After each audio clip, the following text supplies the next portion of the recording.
and girls up at Camp Koinonia. This is Johnny. And yes, I'm stuck.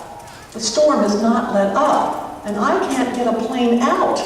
I hope the weather is better where you are, and the storm is not heading your way. But just in case the sun is shining and you're ready to go swimming, I want you to be real careful. You see, when I was 17 years old, I took a dive into shallow water. I became paralyzed. My hands and my legs don't work. I'm in a wheelchair. At first, I could not believe this happened to me. And I prayed, oh Lord, would you please heal me?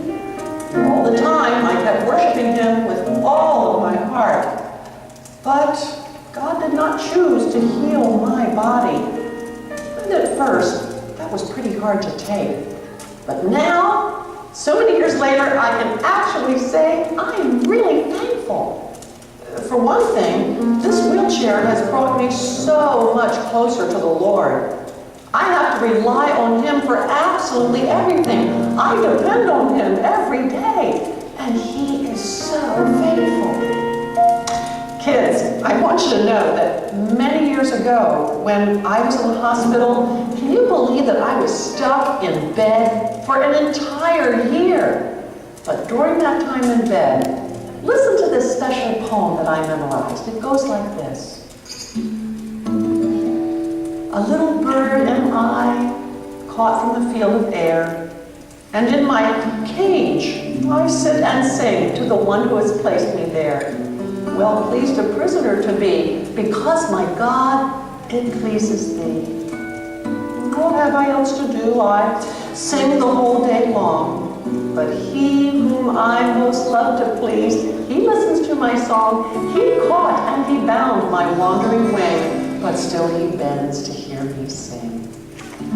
And it is so good to soar these bolts and bars above, to him whose purpose I adore and whose providence I love, and in his perfect will to find the joy and the freedom of the mind.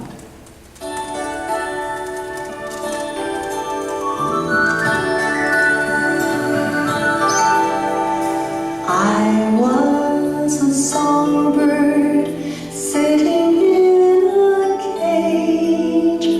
I was a songbird singing through my days, singing only empty words, singing from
sing